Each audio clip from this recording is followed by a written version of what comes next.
Hello students. तो आज हम पढ़ेंगे आपका chapter 1.4 which is pillars of democracy. Pillars of democracy, लोकतंत्र के pillars. This chapter is written by Shri doctor Baba Sahib Ambedkar, who was born on 14th April 1891 in the town and military cantonment of Mhow, now doctor Baba Ambedkar Nagar. Mhow को अब doctor Baba Ambedkar नगर के नाम से जाना जाता है। तो ये उनके बारे में है कि वो कहाँ पढ़े थे, फिर उन्होंने क्या किया, फिर कैसे कॉन्स्टिट्यूशन ड्राफ्ट किया, फिर उन्हें भारत रत्न से नवाजा गया। ये डॉक्टर बाबा साहेब आम्बेडकर के बारे में सब। फिर उन्होंने बताया कि ही believed in values of liberty, equality, fraternity. Fraternity का मतलब होता है भाईचारा, ब्रदरहुड। तो अभी हम चैप्टर स्टार्ट करेंगे।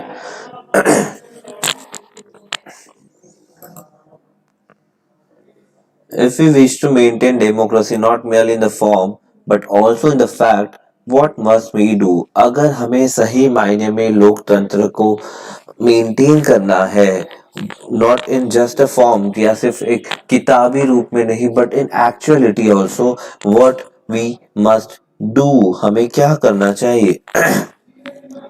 The first thing in my judgment we must do is to hold fast to constitutional method of achieving our social and economic objectives.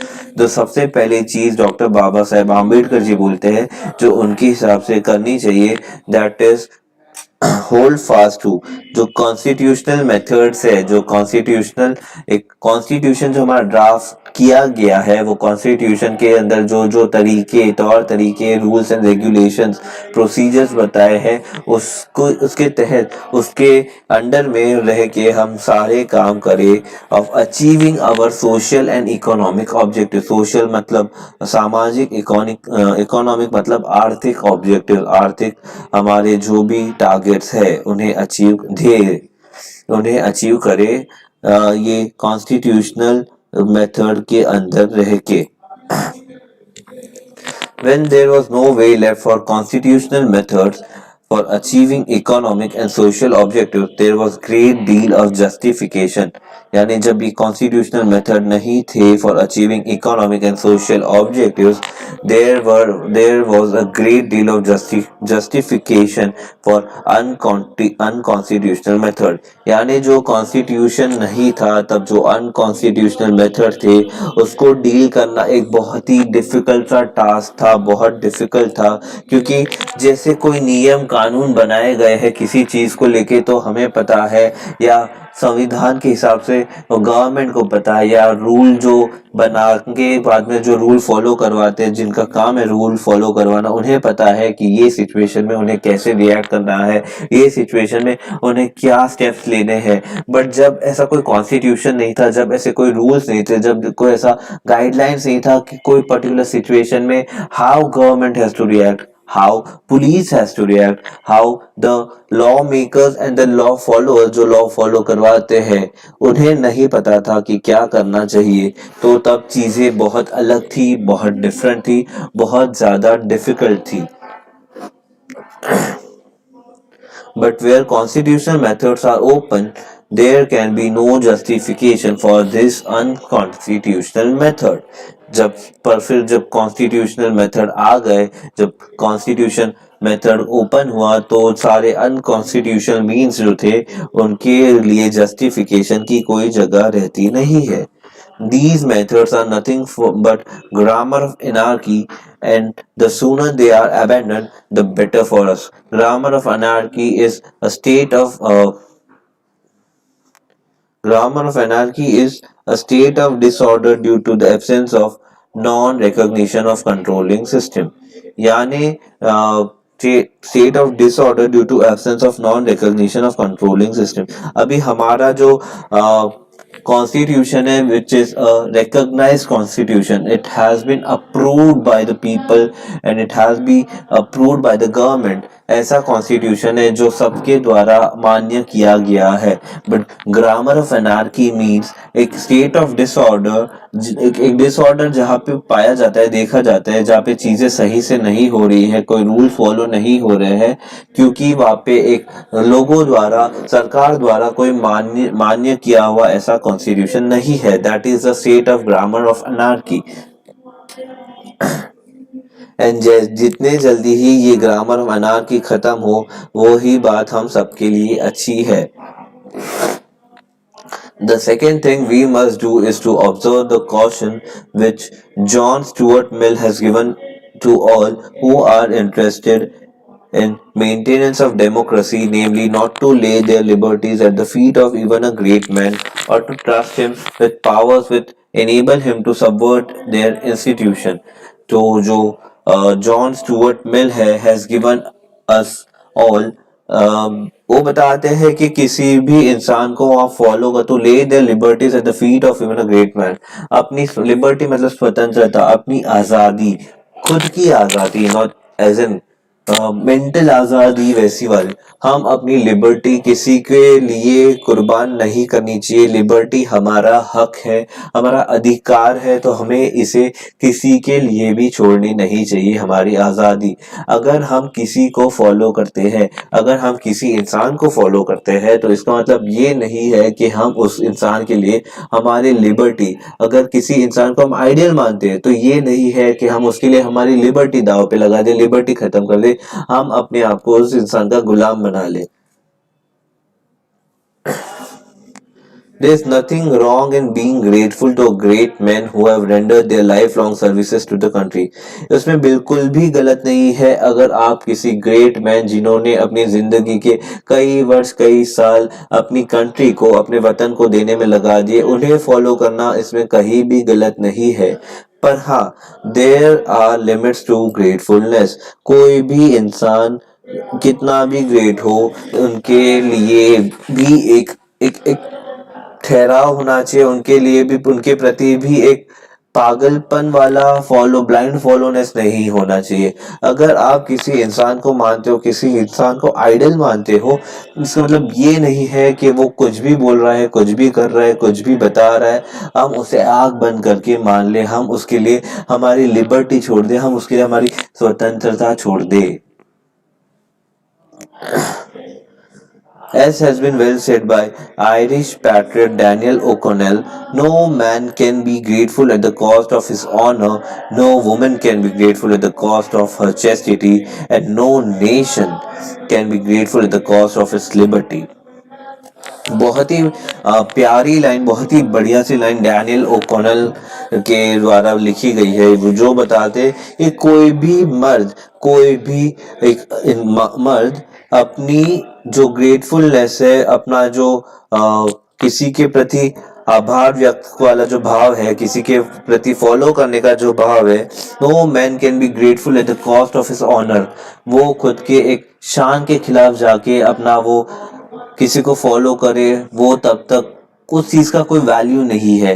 No woman, ना ही कोई स्त्री अपनी मॉडेस्टी, चैस्टिटी मतलब मॉडेस्टी, प्यूरिटी, अपनी पवित्रता के सामने अगर किसी इंसान को ऐसा फॉलो कर रही है, तो वो सही नहीं है. और कोई भी नेशन अपनी स्वतंत्रता के लिए किसी के पैर चाट रहा है, किसी की दूसरे नेशन की बातें में आ रहा है, वो नेशन भी सही नहीं कर रहा है. This caution is far more necessary in the case of India than in the case of any other country. क्योंकि ये जो कॉशन है, ये जो बात है अभी अभी जो हमने पढ़ी, no man can be grateful at the cost of his honor, no woman can be grateful at the cost of her chastity, and no nation can be grateful at the cost of its liberty. ये जो बात है, ये बाकी nation को ठीक है एक बार कम एप्लीकेबल होगी, बट ये बात इंडिया को ज्यादा एप्लीकेबल इसीलिए है क्योंकि इंडिया में भक्ति or what may be called as the path of devotion of hero worship plays a part in its politics unequal in magnitude by the part it plays in the politics of any other country in the world. यहाँ पे जो एक अंधभक्ति है, एक इंसान के प्रति की जो अंधभक्ति हमारे देश में देखी जाती है, वो अंधभक्ति इंडिया में बहुत ज्यादा है। वो अंधभक्ति पॉलिटिक्स में किसी इंसान के, राजनेता के प्रति ज्यादा है। ये जो बात है, no man can be grateful at the cost of honour, ये वाली बात इंडिया में ज्यादा इसीलिए एप्लीकेबल है क्योंकि लोग यहाँ, श्रद्धा होती है, फेथ होता है, बिलीफ होता है। भगवान में होना अलग बात है, पर किसी इंसान में होना अलग बात है। किसी इंसान में होने के बाद भी उसकी अंधभक्ति करना कि वो सही है तो सही ही है, पर गलत है फिर भी वो इंसान अंधभक्त के लिए सही होता है, जो कि बहुत गलत है। हीरो वर्शिप, यहाँ पे हीरो वर्शिप, उनको हीरो बना दिया जाता है। भक्ति इन रिलीजन में भी रोड टू साल्वेशन, भक्ति एक होता है भगवान के प्रति भक्ति, एक सुपर पावर के लिए भक्ति, एक सैल्वेशन मतलब निर्वाण का एक मार्ग हो सकता है, मार्ग बन जाता है। पर किसी इंसान के लिए भक्ति, पॉलिटिशियन के लिए भक्ति, सुपर यानी हीरो बना के उसको, उसके लिए भक्ति, वो एक रास्ता बन जाता है अपने आप का डिग्रेडेशन का, एंड इवेंचुअल टू अ रास्ता ऑफ डिक्टेटरशिप मतलब तानाशाही यानी एक रास्ता बन जाता है। किसी भगवान के लिए भक्ति होना, भगवान के लिए श्रद्धा होना, वो मार्ग बन जाता है सैल्वेशन का, वो मार्ग बन जाता है मोक्ष का, वो मार्ग बन जाता है निर्वाण का। पर किसी इंसान के लिए ऐसा अंधभक्ति होना, किसी इंसान के लिए पागलपन होना, वो रास्ता बन जाता है डिग्रेडेशन का, वो रास्ता बन जाता है पतन का, वो रास्ता बन जाता है तानाशाही का। On 26th of January 1950, we are going to enter into a life of contradictions. 26 जनवरी 1950 जब हमारा कॉन्स्टिट्यूशन इम्प्लीमेंट किया गया था, which is our republic day के दिन हमारा कॉन्स्टिट्यूशन लागू किया था। इसीलिए 26 जनवरी को रिपब्लिक डे और 26 जनवरी एज अ कॉन्स्टिट्यूशनल डे मनाया जाता है।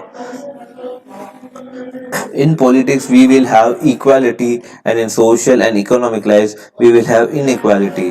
तो यानी इन कॉन्स्टिट्यूशन को एप्लीकेबल करने के बाद हमारा जो पॉलिटिक्स रहेगा उसमें इक्वालिटी आ जाएगी, और सोशल और इकोनॉमिक लाइफ अभी भी इनइक्वल ही रहेगी, क्योंकि यहाँ पे इंडिया में अभी भी बहुत सारे कास्ट, क्रीड, जात पात, धर्म, भेदभाव बहुत सारे हैं। In politics, we will be one recognizing the principle of one man, one vote and one vote, one value। तो ये कॉन्स्टिट्यूशन लागू करने के बाद हम सारे उस नेशन में एंटर कर जाएंगे जहाँ पे एक इंसान का एक वोट काउंट होगा, उस एक वोट का एक ही वैल्यू काउंट होगा। In our social and economic life, we shall, by reason of our social and economic structure, continue to deny the principle of one man, one value। How long shall we continue to live this life of contradictions? कब तक हम ये भेदभाव यानी दो opposite होने वाली बातों के साथ में जीवन को डील करते रहेंगे? How long shall we continue to deny the equality in our social and economic life? कब तक हम ये जो इनइक्वालिटी होती है, डिनाई इक्वालिटी मतलब इनइक्वालिटी इन आवर सोशल, सामाजिक और आर्थिक जो है, सामाजिक में जो इनइक्वालिटी मतलब सामाजिक इनइक्वालिटी, और ये इकोनॉमिक इनइक्वालिटी मतलब ज्यादा अमीर और ज्यादा गरीब की इनइक्वालिटी। वैसे if we continue to deny it for long, we will do so only by putting our political democracy in peril। अगर हम ये जो भेदभाव है, जो ये फर्क है, ये कंटिन्यू करते ही रहेंगे, अमीर अमीर होता जा रहा है, गरीब गरीब होता जा रहा है, जात पात का भेदभाव होते ही जा रहा है, छूत अछूत का भेदभाव होते ही जा रहा है, तो हम हमारी जो डेमोक्रेसी है उसको खतरे में डाल रहे हैं। We must remove this contradiction at the earliest possible। हमें ये जो भेदभाव है, ये जो अपोजिशन वाली बातें हैं, इसे जल्दी से जल्दी छुटकारा earliest possible moment, जितना जल्दी हो सके उतने जल्दी छोड़ देना चाहिए। और else those who suffer from inequality will blow up the structure of political democracy which this assembly has laboriously built up। मतलब वो बताते हैं अगर ये इनइक्वालिटी, अगर ये भेदभाव, अगर ये ऊंच नीच, अगर ये जात पात, अगर ये अमीर गरीब वाला जो डिफरेंस है, जो कॉन्ट्राडिक्शन है, ये जल्दी अगर खत्म नहीं करते हैं तो ये इतनी मेहनत से, इतनी मशक्कत से, इतनी मुश्किल से, इतनी रात दिन मेहनत करने के बाद में जो कॉन्स्टिट्यूशन लेबरलेसली जो बनाया गया है, यानी मजदूर जैसी मेहनत करके, कड़ी मेहनत करके जो कॉन्स्टिट्यूशन बनाया गया है, वो जो सारे लोगों के साथ भेदभाव हो रहा है, वो जो सारे लोग के साथ पतन हो रहा है, वो सारे लोग ये डेमोक्रेसी वाले इंडिया के अंदर जो कॉन्स्टिट्यूशन अप्लाई किया गया है उसको फॉलो नहीं करेंगे, उसको वो यानी मान्य नहीं करेंगे, उससे वो उठा के फेंक देंगे ना वे। The second thing we are wanting in this recognition of principle of fraternity. अभी दूसरी चीज हमें जो चाहिए वो है प्रिंसिपल ऑफ फ्रेटर्निटी। फ्रेटर्निटी मतलब भाईचारा। What does fraternity mean? Fraternity means a sense of common brotherhood of all Indians. All Indians, जैसे हम प्लेज में बोलते हैं all Indians are my brothers and sisters, इसका मतलब ये कहीं नहीं होता है आप जाके प्लेज में बोलते हो एक्सेप्ट 1 एक्सेप्ट 2 एक्सेप्ट 3 4 5, जो भी बोलते हैं वो बात अलग है। अगर वो 2 3 4 भी है, भले उसके आपको उसको भाई बहन नहीं बनाना है, बट एट द एंड वो आपके इंडियन फेलो मेंबर है। तो आप जब बोलते हैं all Indians are my brothers and sisters, तो आप अपने देश में हर इंडियन के लिए, हर वो मेंबर जो इंडिया में रहता है उसके प्रति अपना भाईचारा, यानी अपना एक कि हाँ वो हमारा ही घर का मेंबर है, हमारी ही फैमिली का मेंबर है, हमारे ही देश का मेंबर है, ये वाला फील, ये वाला एक मैसेज वहां पे आप अपने आप से दोहरा रहे हो कि अगर कोई इंडियन कभी कोई मुश्किल में हो तो मैं मेरे भाईचारे का धर्म भूलूंगा नहीं। It is the principle which gives us unity and solidarity to social life. ये एक ऐसा प्रिंसिपल है जो हमें यूनिटी, एकता और सॉलिडारिटी मतलब strength to social life. It is difficult thing to achieve, ये काफी डिफिकल्ट भी है अचीव करना। How difficult it is can be realize from the story related to James Bikery in his volume of American Commonwealth about United States of America। ये कितना difficult है, ये एक story related to James Bikery American commonwealth of United State उसमें बताई है। The story is I purpose to recount it in the word of Baikri himself that, यानी मैं आम्बेडकर जी बोल रहे हैं, मैं वो जो बाइकरी जी थे उनके वर्ड्स में ही मैं ये बोल के बताता हूँ। तो बोलते हैं Some years ago, the American Protestant Episcopal Church was occupied at its triennial convention in revising its liturgy। Triennial मतलब 300 एनिवर्सरी, सेंचुरी बोल रहा हूँ, 300 जब आपकी एनिवर्सरी हो जाती है, यानी अमेरिका को बन के 300 साल हो चुके थे। लिटर्गी मतलब rights prescribe for public worship, जो जो राइट्स आपको जो जो अधिकार दिए गए हैं पब्लिक वर्शिप को, वो सारे चर्च के जो अधिकार थे वो वहां पे American Protestant was occupied at its triennial convention in revising its liturgy. It was thought desirable to introduce among the short sentence prayers a prayer for whole people, and an eminent New England divine proposed the words, "O Lord, bless our nation." तो उन्होंने वहां पे एक ऐसा rule, यानी rule में ना official lines बना दी कि O Lord bless our nation, ऐसी ऑफिशियल लाइंस बना दी। Accepted one afternoon accepted one afternoon on the spur of the moment. The sentence was brought up next day for reconsideration when so many objectives were raised by the laity members of religious community to the word nation as importing to define it a recognition of national unity, that it was dropped, and instead that there were adopted the words, "O Lord, bless these United States." तो ये जो line थी वो rule में बनाई गई, ओ Lord bless our nation. और ये बात जब दूसरे दिन रिकंसिडर के लिए, बाद में वापस से जब रिकंसिडर करने के लिए ये बात दोबारा, जो बिल जो भी पास होना था उनका, जो उसमें ये बात जब दोबारा रिकंसिडर करी गई तो इन्होंने ऑब्जेक्शन उठाया कि जो चर्च वाले थे, लेटी मतलब जो रिलीजियस कम्युनिटी वाले लोग थे, उन्होंने ऑब्जेक्शन उठाया और बोला कि हम एक नेशन से नहीं है, हम अलग अलग नेशन से बिलोंग करते हैं, हम ऐसा नहीं बोलेंगे। ओ लॉर्ड ब्लेस आवर नेशन। तो उनमें तब ये नहीं पता था अमेरिका जो कि एक इतना स्ट्रांग नेशन है, जो कि इतना स्ट्रांग कंट्री है, उनको ये नहीं पता था कि आज जो इतना स्ट्रांग कंट्री है वो खुद एक भाईचारा उनमें नहीं था।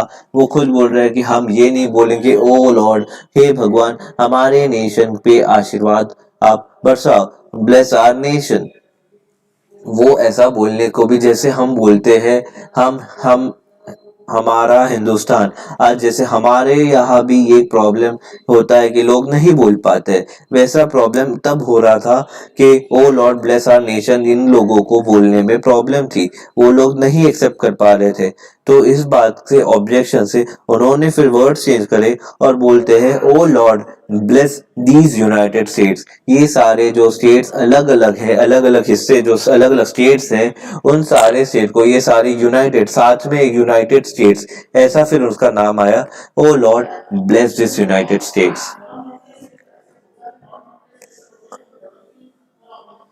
There was so little solidarity in the USA at the time when this incident occurred that people of America did not think that they were a nation.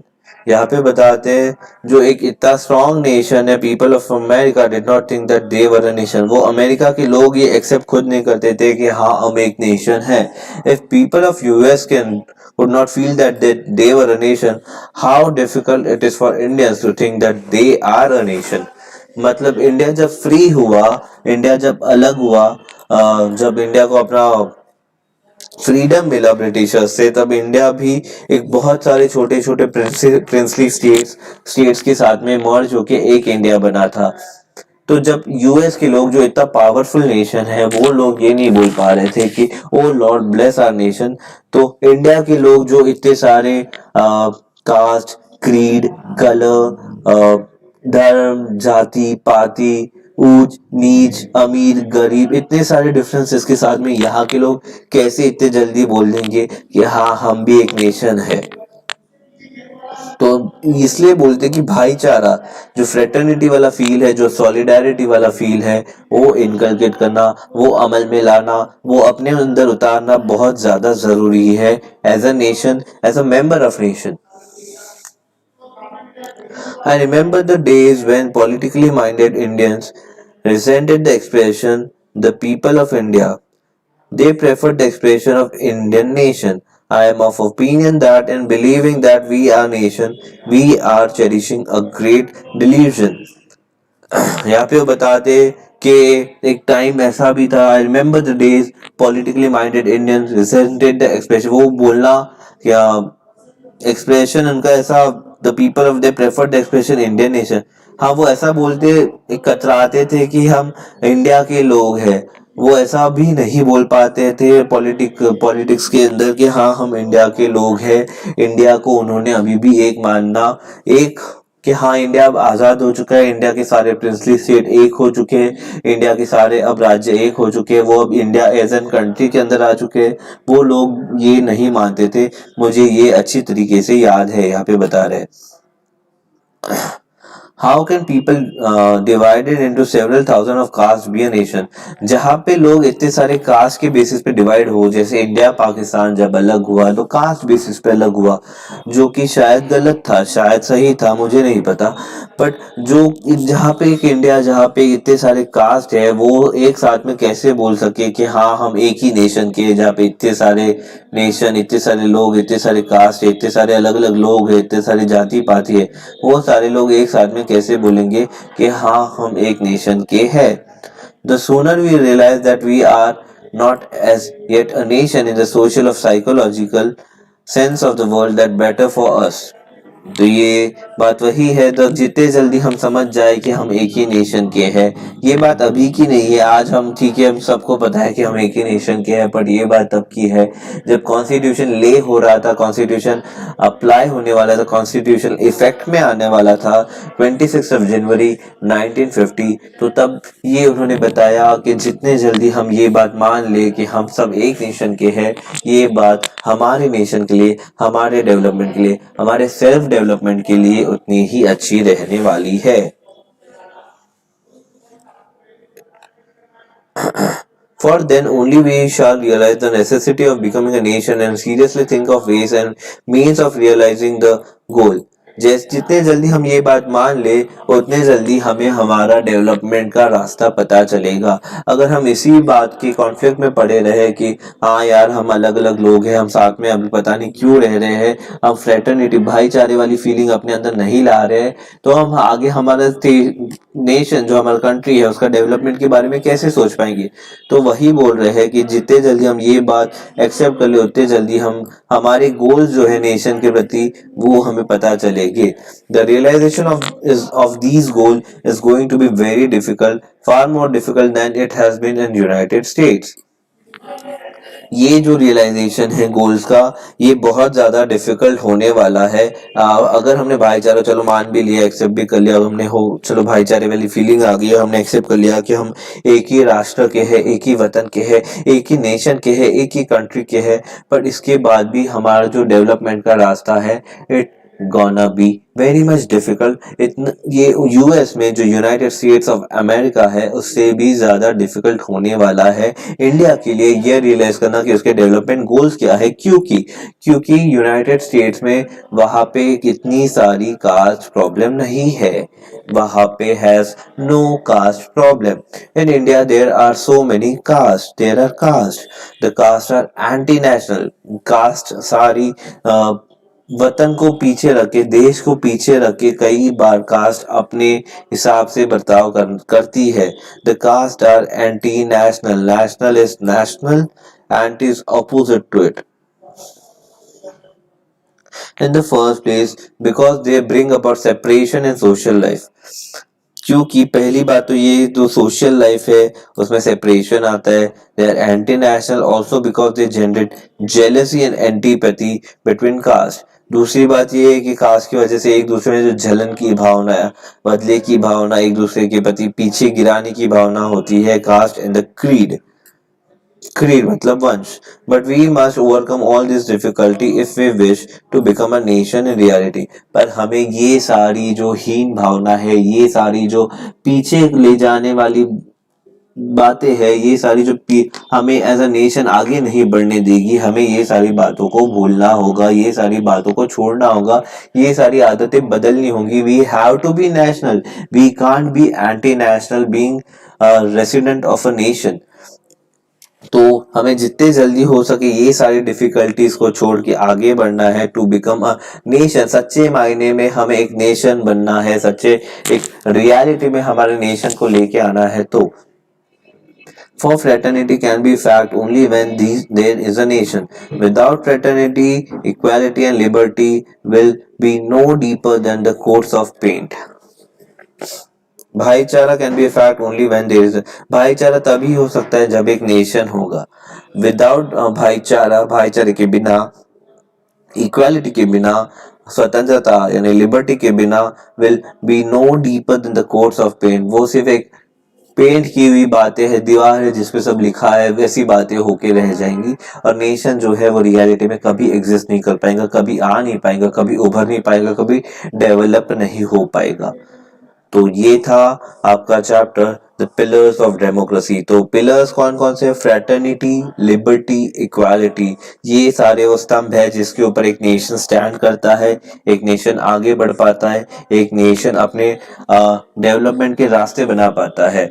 तो हमें हमेशा आपस में फ्रेटर्निटी, भाईचारा, इक्वालिटी, दूसरों के प्रति इक्वल भावना कि हाँ वो कम है या वो ऐसा ही है, उनका वैसा ही है, वो कास्ट का वैसा ही है, ये भावना ना रखते हुए लिबर्टी मतलब किसी का भी अंध भक्त होके गुलाम बन जाना, ये ना होते हुए हमें हमारे नेशन के प्रति हमारे कर्तव्य को पूरे करते करना है और हमारे नेशन को as a nation, as one nation हमें आगे बढ़ाना है।